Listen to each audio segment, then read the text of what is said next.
이 시간에도 하나님 주신 귀한 은혜 저와 여러분이 함께 누리게 되기를 간절히 축원합니다. 롯이 소돔 땅을 택하고 거기에서 장막을 옮겨서 지내고 있었어요.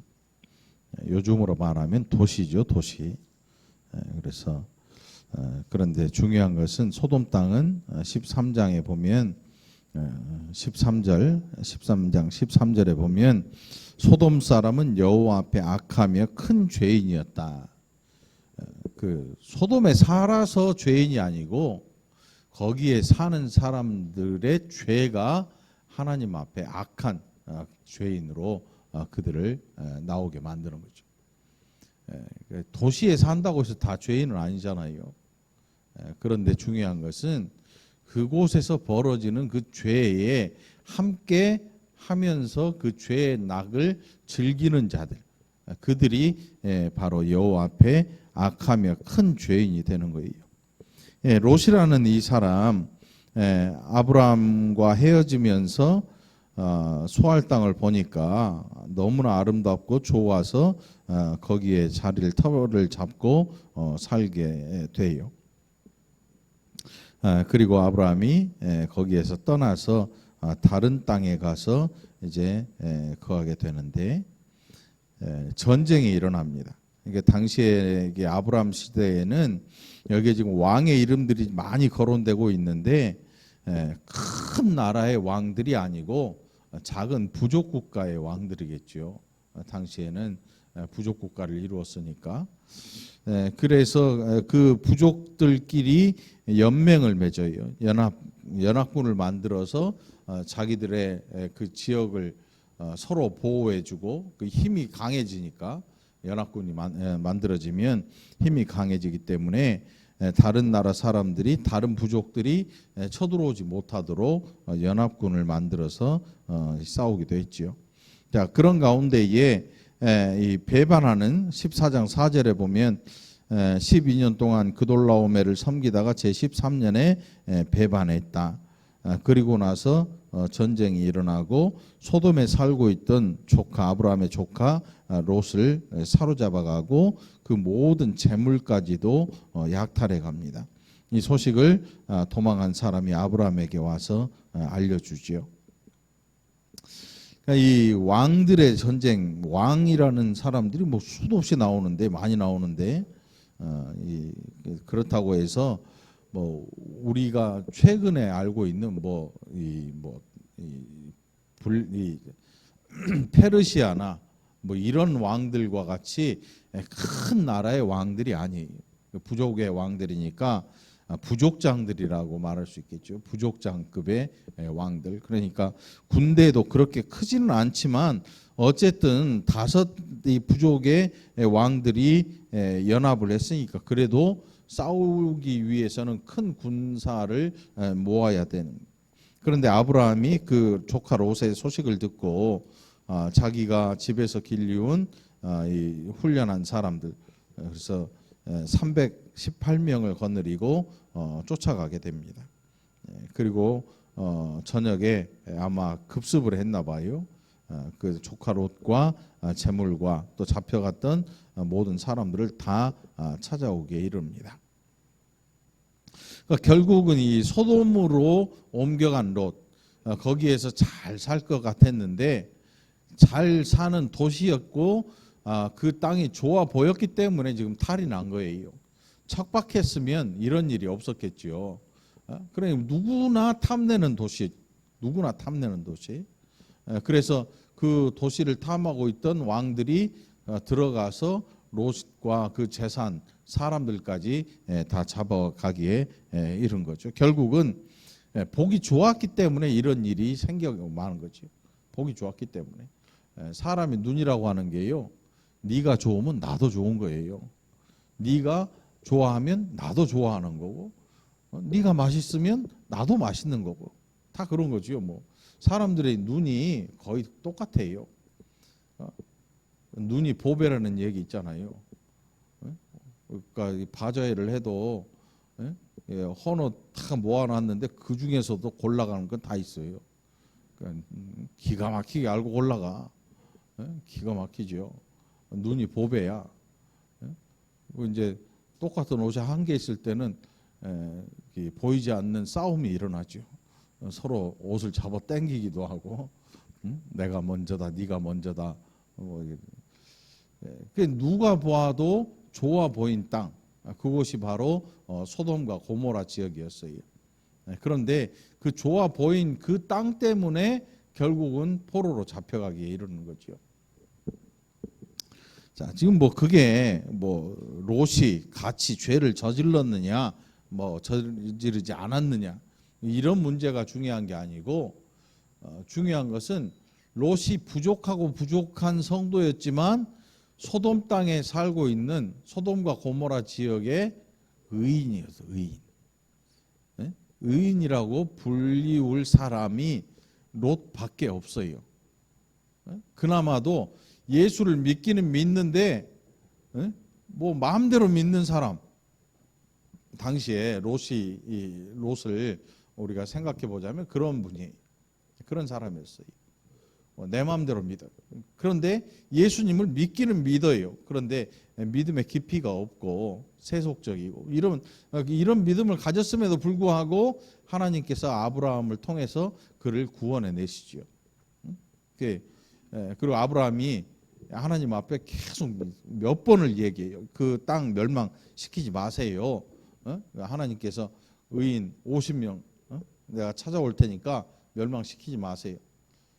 그리고 계속해서 10명까지 줄어들잖아요. 그러니까 아무리 생각해도, 아브라함이 생각해도 그 땅의 의인을 찾아내는 게 쉬울 것 같지 않아요. 그러니까 몇 명까지 줄어드냐면 10명까지 줄어드는데 결국은 의인 10명이 없어서 그 소돔과 고모라 땅이 망해요. 망해. 의인 10명이 없어요. 의인 몇 명 있었을까요? 의인이라고 도저히 말할 수도 없는 롯 한 명 있었어요. 그것도 아브라함으로부터 복음을 받은, 그것 때문에 하나님을 알고 살아가는, 결국은 믿음의 이야기를 들은 그 롯 한 명밖에 없어요. 그러니까 결국 소돔과 고모라는 멸망하기에 이르게 되잖아요. 그러니까 그 시대에 의인을 찾을 수 없는 지역이니까 얼마나 타락했을지 상상을 초월해요. 이미 이 동성애가 존재하고 있었고, 그때 롯의 집에 찾아온 사람들이 거기에 찾아온 천사들을 내놓으라고 하고 자기들의 그 동성애자임을 이야기를 하고, 그러니까 더 이상 용서하고 하나님께서 참으실 수 없는 땅이 그 소돔과 고모라 땅이었단 말이죠. 자, 그리고 이제 그 일 전에 지금 롯이 붙들려 갔는데 아브라함이 그 군사들을 끌고 가서 자기의 집에서 길리운 군사들을 끌고 가서 롯과 그 재물을 찾아오게 됩니다. 그리고 오늘 이 본문 속에 보면 멜기세덱이라는 제사장, 살렘 왕 멜기세덱, 이 누구냐면 하나님의 지극히 큰 하나님의 제사장이라고 성경이 18절에서 기록하고 있는데, 이 멜기세덱이라는 이 사람은 아주 대단히 중요한, 그래서 예수님께서 제사장의 반차를 따를 때에 아론의 반차가 아니고 멜기세덱의 반차를 따랐다. 그러니까 아주 굉장히 신비한, 그러니까 이 구약 시대에 아마 이 메시아의 모습을 가진 그런 사람이 아니었을까, 그런 분이 아니었을까 생각을 해봐요. 그래서 자세한 기록도 더 찾아볼 수는 없어요. 그런데 예수님께서 이 멜기세덱의 반차를 따랐다. 그러니까 하늘로부터 오는 제사장으로 이 멜기세덱의 반차를 따랐다. 그리고 이 멜기세덱의 이 축복을 받게 되죠, 아브라함이. 그리고 그 축복의 내용이 뭐냐면 천지의 주제이시오 지극히 높으신 하나님이여 아브라함에게 복을 주옵소서. 너희 대적을 내 손에 붙이신 지극히 높으신 하나님을 찬송할지로다 하매 아브라함이 그 얻은 것에서 10분의 1을 멜기세덱에게 주었더라. 11조를 해라 뭐 이런 뜻이 아니에요. 11조라는 뜻이 아니고 그 아브라함이 자기가 뺏어 가져온 그것에서 10의 하나를 구분해서 멜기세덱에게 주게 되는데 이건 뭐 헌금이나 뭐 이런 성격이 아니고 마땅히 드릴 것을 그 멜기세덱에게 준 것 같아요. 전쟁에서 얻은 분깃을 멜기세덱에게 준 것 같아요. 그리고 소돔 왕이 뭐라고 하냐면 소돔 왕은 자기 나라를 뺏겼잖아요. 자기 지역을. 그런데 아브라함이 다시 되찾아줬거든요. 모든 사람들. 그러니까 당시에는 이 큰 나라였으면 사람 몇 명 잡혀간 거 뭐 별거 아니겠죠. 왕의 그 나라에 별 지장이 없을 텐데 그런데 여기에서 잡혀간 사람들을 아마 다시 사람들은 나한테 주고 물질은 네가 가져라 이렇게 이야기하는 걸 볼 때 물질이 더 비쌀 것 같아요. 사람이 더 비쌀 것 같아요. 부족 국가이기 때문에 사람이 중요해요. 사람이. 그래서 소돔 왕이라는 이 사람이 사람은 내게 보내고 물품은 너 가져라 이렇게 한 게 뭐 사람을 사랑하는 박애주의자나 이런 사람이 아니고요. 자기가 부족장으로서 더 많은 사람이 있어야 되는데 지금 꽤 많은 사람이 잡혀간 것 같아요. 부족의 힘이 확 약화되는 그러니까 자기에게 필요한 사람은 주고 돈은 또 벌면 되니까 너 가져라. 사람이 굉장히 귀하던 그런 부족이었던 것 같아요. 그래서 그런데 아브라함이 뭐라고 하냐면 아니다 나는 단돈 10원짜리 하나 티끌 하나라도 여기에서 가지지 않겠다. 그 이유가 뭐냐면 너의 말이 너로 말미암아 내가 돈을 벌었다고 할까봐 나는 그것을 그 이야기 듣기 싫다. 왜? 그는 하나님의 사람이었거든요. 하나님의 사람. 그리고 소돔 왕은 완전히 세속적인 그런 곳의 왕이었고 망할 정도의 그 도시국가였으니까 망할 정도의 하나님의 진노를 받을 만한 그래 진노로 말미암아 망할 정도의 도시국가의 왕이었으니까 그 왕도 멀쩡한 왕은 아니잖아요. 그런 타락한 도시를 끌고 있는 요즘 막 그 타락한 그 내용들을 TV에서 이렇게 보면 뭐 별 이야기 다 나오지요. 정치하는 사람들 타락으로부터 뭐 말로 할 수 없는 말하기가 정말 차마 부끄러운 그런 이 타락의 내용들이 막 나오는데 이 소돔 왕도 만만치 않은 사람이에요. 소돔 왕 그 지역에 그 지역 자체가 완전히 그 불야성 같은 그러니까 뭐 그 당시에 아주 고대임에도 불구하고 이 성적인 타락이 극에 달했으니까 뭐 두말 할 필요가 없겠죠. 그런 도시 국가의 왕이었으니까 뭐 이 왕도 정상 왕은 아니란 말이죠. 그 왕으로부터 물질을 받았다고 하는 이 일은 아브라함의 신앙 양심에 도저히 참을 수 없는 일이었어요. 그래서 아브라함이 이걸 거절해요. 거절하면서 내 말이 내가 아브라함으로 치부하게 하였다 할까에 내게 속한 것은 실 한 오락이나 들매 끈 한 가닥도 내가 가지지 않겠다. 그러나 나만 그렇지 나와 함께한 사람들까지 자기랑 똑같은 신앙을 가지라고 할 필요는 없거든요. 그래서 그 사람들의 몫은 제하고 아브라함 자신은 거기에 대해서 단 티끌 하나도 욕심을 안 내요. 다 포기하죠. 자기가 갔지만 또 반면에 내가 그렇다고 해서 너도 똑같아야 된다는 이 강요하는 신앙 이게 아니 아브라함. 여러분 우리가 믿음이 좋을 때 실수를 가장 많이 하게 되는 게 뭐냐면 너는 왜 나처럼 못하냐 이렇게 얘기할 때예요. 나는 이런 믿음을 갖고 있는데 왜 너는 이런 믿음 생활을 못하냐고 이야기하는 거 그게 어떤 잠깐 뭐 얼핏 생각하면 옳은 말도 같겠지만 그렇지 않아요. 사람마다 믿음의 깊이가 다 달라요. 믿음의 크기가 다르단 말이죠. 근데 너 왜 나처럼 못해? 그게 믿음이야? 이렇게 해버리면 안 되는 거야. 그러니까 아브라함이 참 겸손하고 참 좋은 사람인 증거가 이런 데서 나타나요. 사람을 대할 때 어떻게 대하느냐. 그래서 온유한 사람의 특징이 뭐냐면 약한 자들 앞에서 약해요. 비겁한 자들의 특징이 뭐냐면 약한 자들한테 지나치게 강해. 약한 자들은 아예 밟아버리려고 하고 굉장히 비굴한 자들이에요. 사실은 비굴한 거예요.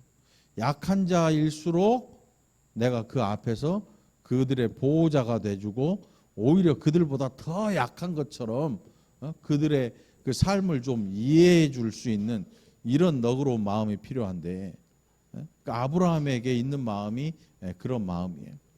아브라함은 교만한 사람이 아니죠. 내가 이런 마음이 있으니까 너 내 밑에니까 내 부하들이잖아. 너희도 나랑 같이 이렇게 해야 돼?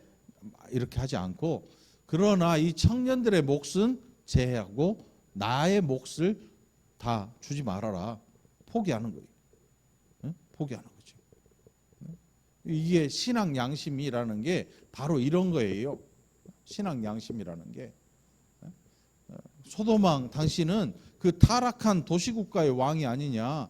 그 타락한 돈으로 내가 치북해 되었다고 할까봐 나는 여호와의 이름 때문에 나는 그렇게 살지를 못하겠어. 그러니 나는 그걸 받지 않겠어. 이렇게 이야기하는 거예요. 응? 결국 세상 사람들의 분깃은 그들이 땀 흘려 수고한 대가를 지불받는 물질이야, 물질. 근데 아브라함의 분깃은 뭐냐면 하나님이야, 하나님. 그의 분깃은 하나님. 그러니까 하나님의 은혜를 입고 하나님으로 말미암아 이 땅에서 눈에 보이지 않는 복을 지금 누리고 있거든요. 이미 아브라함이 그 고향을 친척 아버지 집을 떠나올 때는 이미 하나님의 언약 하나 믿고 왔잖아요.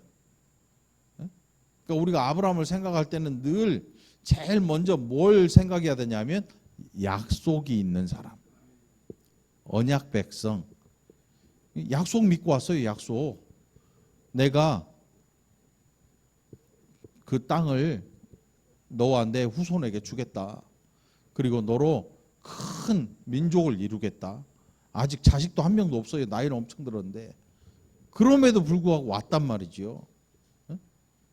그 여기 와서 다른 삶을 추구한 게 아니고 계속해서 그 언약에 대한 언약을 믿고 살고 있는 거예요. 살아가고 있는 거예요. 언약을 믿고 살아가고 있는 거예요. 언약을 까먹지 않고 있는 거예요.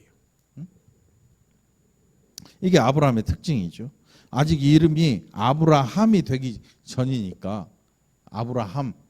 아브라함에서 아브라함으로 바뀌잖아요. 사레에서 사라로 바뀌고 이게 아직 이름이 바뀌기 전임에도 불구하고 그는 언약에 관련된 삶을 살아가고 있는 거예요. 그러니까 아브라함이 믿음이 좋다고 할 수 있는 이유는 눈에 안 보이잖아요. 눈에 안 보여. 눈에 안 보이는 약속이고 언제 일어날지 모르는 약속인데 아브라함이 그걸 믿는 거예요. 우리 같으면 아브라함에게 우리도 똑같아요. 우리도 아유 그걸 어떻게 믿어? 이렇게 나올 줄 몰라요. 야 하나님 준다 그렇고 뭐 약속에 증서를 써주디, 동사무소에 가가지고 뭐 등기를 해주디 그런 거 없었는데 야 그럼 뻥이잖아. 그걸 어떻게 믿고 사니? 이게 아마 모든 사람들의 하는 말일지 몰라요. 그런데 아브라함은요, 그게 눈에 보이는 약속처럼 믿었어요. 믿으니까 그 고향 아버지 집을 떠나가는 거죠. 떠나갈 수 있는 것이고. 그 약속을 믿기 때문에 지금 소돔 왕에게 뭔가를 요구해서 그걸 호주머니에 넣고 이걸 힘으로 삼고 살아가는 것, 이게 아니고 여호와가 그의 분깃으로 살아갈 수 있는 거예요. 이게 다른 거지요. 여러분들 성도라고 하는 말은요, 거룩한 길을 가는 무리들이에요. 성도는 또 이 세상에서 구별된 백성들 뜻하는 거잖아요. 구별됐다고 하는 것은 세상 사람과 살아가는 방법에 있어서 완전히 다른 베이스를 갖고 있는 거예요. 다른 거예요. 뭘로? 예수 그리스도께서 우리의 반석이 되시잖아요. 흔들리지 아니하는 반석이 되시고, 살아가는 방법에 있어서 완전히 다른 삶을 살고 있는 거지요. 아브라함의 분깃이 여호와였다면 우리의 분깃은 예수 그리스도인 거예요. 오늘 아브라함의 이 삶의 모습을 통해서 저와 여러분도 오늘 하나님을 우리의 분깃으로 삼고 신앙 양심에 어긋나는 그 일을 과감히 거절하고 또 거부할 수 있는 믿음 갖게 되기를 간절히 축원합니다. 기도합시다.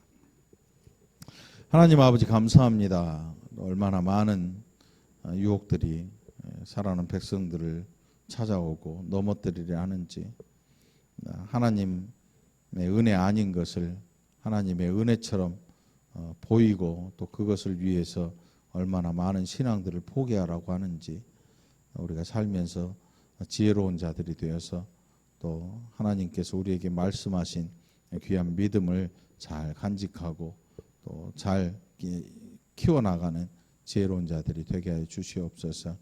이 세상과 함께 걷는 자가 되지 않고 오히려 이 세상에서 구별되고 하나님 또 앞에서 거룩한 자 되기 위해서 힘써 노력하는 복된 자들이 되게 하여 주옵소서. 이 시간도 함께 하심을 감사드리옵고 예수님 이름으로 간절히 기도합나이다. 아멘.